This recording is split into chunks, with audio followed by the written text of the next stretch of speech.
Aniala sa bako, Pastor Eric, mag-share sa pulong ang atong iskutan, generational curse. No?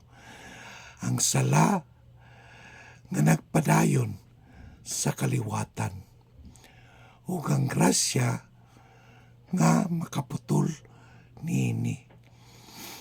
Ang text is gikan sa Exodus chapter 20 verses 5 to 6. No? Ingon pa, visiting the iniquity of the fathers upon the children unto the third and fourth generation of them that hate me, and showing mercy unto thousands of them that love me and keep my commandments. Mga igsoon, adunay mga pamilya nga murag nagbalik-balik na ang kasakit. Parehas ra nga problema. Parehas nga bisyo, parehas nga kapakyasan, parehas nga kasuko, parehas nga pagkapungkag sa pamilya. Usahay moingon ang mga tao, ingana nagyud mi sa among pamilya. Mana nagyud ni namo. Parehas siya sa iyang amahan. No? Ang among kaliwatan, dautan yun o kapalaran. Apan karong adlaw, ato kining sabton pinaagi sa pulong sa Dios. Ang Biblia nagtudlo nga ang sala adunay epekto ngadto sa sunod nga kaliwatan. Apan ang Biblia usab nagtudlo nga si Kristo makaputol sa gapos sa sala. Dili kinahanglan nga ang imong anak mosunod sa imong kasaypanan. Dili kinahanglan ang imong pamilya magpabilin sa kangitngit. Naikahom ang ebanghelyo nga muputol sa tanang kapos. Unsa ang generational curse? No? Dili kini salamangka, magic, apan epekto sa sala nga nagpadayon. No? Dagang tao magunaw na nga ang generational curse kay murag barang, sumpa, o itom nga gahom. Apan sa Biblia, kasagaran kini nagpasabot sa padayon nga kinabuhi sa sala. Impluensya sa ginikanan. Espiritual nga pagkaputa, no? Spiritual blindness. O mga resulta sa pagkadili masinugtanon ngadto sa Dios. Sa Galatians chapter 6 verse 7, iyon pa, whatsoever a man soweth, that shall he also reap. Kung ang amahan palahubog, dakong posibilidad nga ang anak makakita o makakaton usab. Kung ang gikinikanan walay Dios, ang mga anak mahimong motubo nga walay kahadlok sa Ginoo. Ang sala adunay eko ngadto sa sunod nga kaliwatan. Ang Diyos dili injustice. Ingon pa sa Ezekiel chapter 18 verse 20, the sun shall not bear the iniquity of the father. Importante kay ni nato masabtan. Ang anak dili silutan tungod lang sa sala samahan. Ang punto, ang sala sa ginikanan mahimong makapikto sa anak. Apan ang matag tao manubag gihapon sa iyang kaugalingong sala. Yan ba?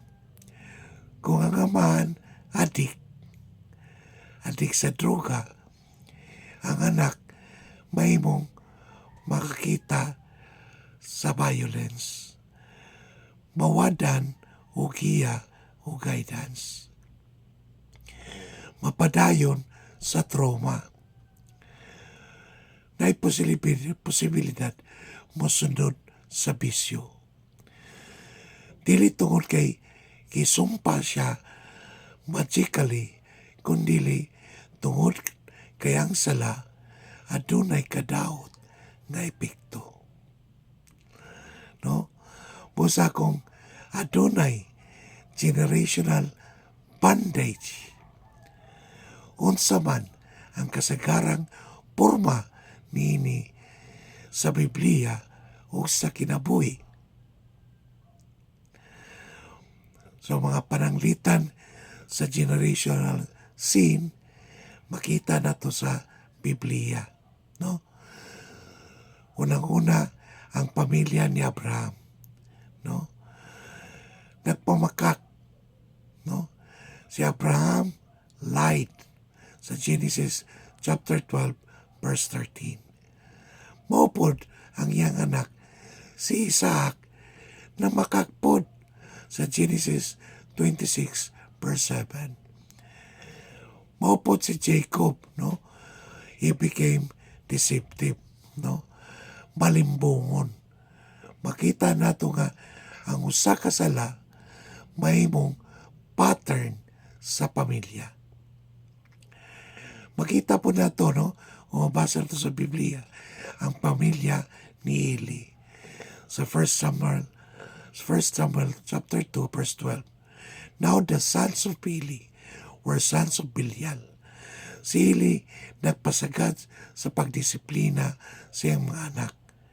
O kung sa resulta, pagkahugaw sa ministeryo, paghukom sa Diyos, kani ang pagkamatay o kadaot sa pamilya.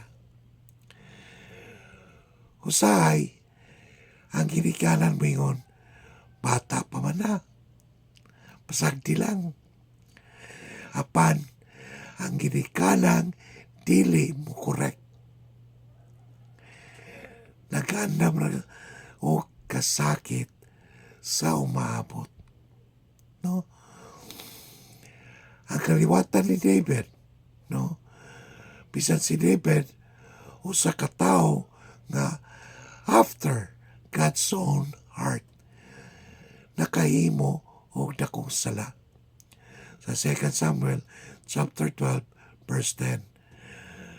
And the sword, no, may sulti kaniya ni Samuel, and the sword shall never depart from thine house.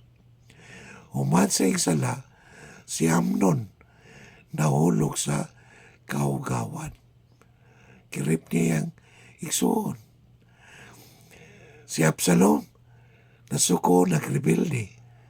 Adunay pagpatay sulod sa pamilya. Ang sala sa usa ka tawo mahimong mo resulta og dakong kadaot sa balay. Apan mga igsuon, dili lang kay sala ang mapanunod, no? Pwede sa mapanunod ang pagtuo. Ang maayong panulundon o generational blessing, no? Makita nato, mabasa nato si Timothy sa New Testament nakakaton pinaagi sa iyang pamilya. Mabasa na to sa 2 Timothy chapter 1, verse 5. The unfeigned faith that is in thee, which dwelt first in thy grandmother Lois and mother Eunice. Unsay gibilin siyang lula o ginaan, dili kwarta, dili yuta, kundi pagtuo. Mas importante pa nga imong anak makakita nimo nga nagampo kaysa makakita og dagang butang apan walay Dios. Si Joshua, no, sa iyang deklarasyon, Joshua chapter 24 verse 15, nagaingon, as for me and my house, we will serve the Lord. Ang usa ka tawo nga motindog alang sa Dios, makabago sa direksyon sa tibuok pamilya. Si Noah, no, naluwas niya ang iyang household. Sa Hebrews 11, no, verse 7, yun patungod sa pagtuo ni Noah, naapil sa kaluwasan ang iyang pamilya sa arka. Usahay, usa lang katao sa pamilya ang gamiton sa Dios aron putlon ang kadina sa sala. Tingali ikaw na karon. Busa, unsaon man pagputol sa generational curse, no? Generational nga tunglo. Dili pinagi sa ritual. Dili pinagi sa kandila. Dili pinagi sa anting-anting.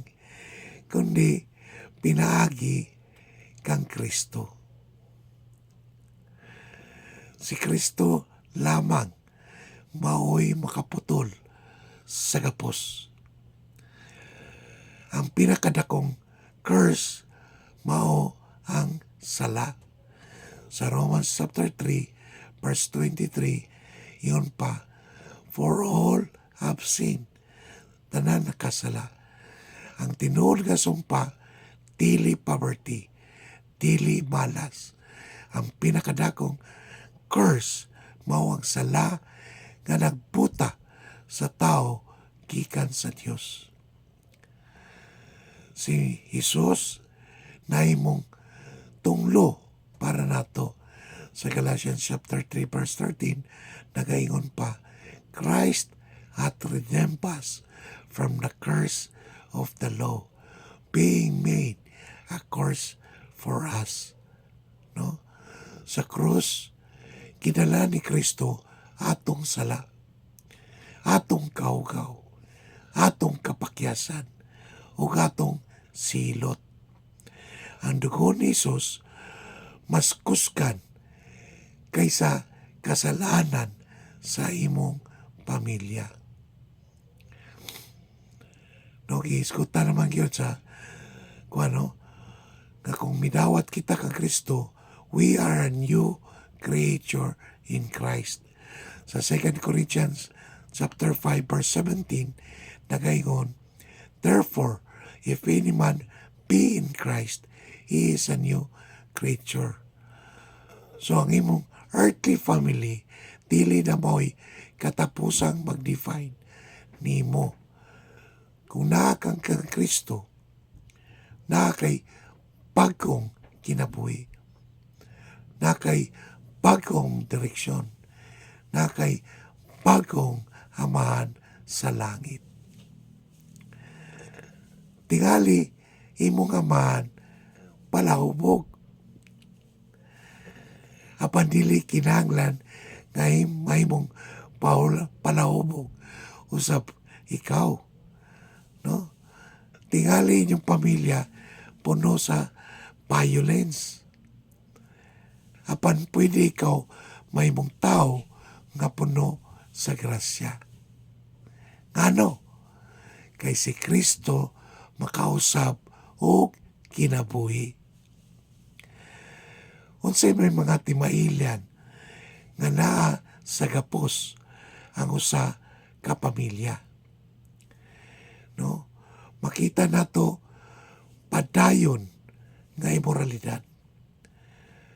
Makita nato ang addiction o bisyo. Makita nato na ang violence o kasuko. Occult o superstition. Pagdumot sa pulong sa Diyos. Broken families nga balik-balik. Apan hinumdumi, dili tanan problema generational curse. Usay resulta lang kini sa atong sinful choices, no? Choices, no? Pagpili, no? Usay resulta lang kini sa atong flesh o unod o disobedience.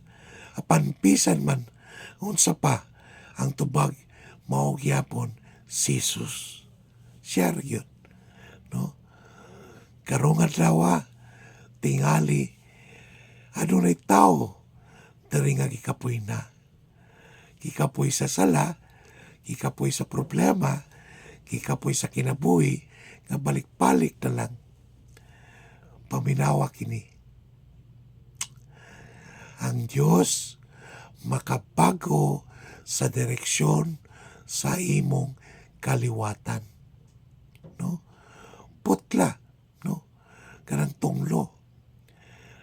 So Jacob became Israel, usa ka deceiver apan giusab sa Dios. Rahab, the harlot, became part of Christ's lineage. Matthew chapter 1 verse 5. Okay? Usa ka babaeng makasasala apan giluwas pinaagi sa pagtuo. Saul, no, the persecutor, became Paul, the preacher. Kung nabago ni Kristo si Saul, mabago usab kaniya. Una-una, ang usa ka bata nga kada gabi makadungog sa iyang amahan nga ubog o kapamalikas. Dayon, makitan pag yun nila nga pirmi sila kaway sa iyang mama. Makakita siya sa kasakit. Makakita siya sa kahadlok. Unya, mutubo siya nga nagtuo. Mao gyud ni among kapalaran. Kaluoy, no? Apan sa kadlaw, naabot si Jesus sa iyang kinabuhi. Ang amahan naluwas. Naunong sa bisyo. Nagsugod pagampo. Nagsugod pasa sa Biblia. Nangayog pasaylo sa pamilya. O ang anak nakakita, makaingon yun, pwede di ay mausab ang tao pinaagi kang Kristo. May mga igsoon, mao ka na ang gahom sa Ebanghelyo.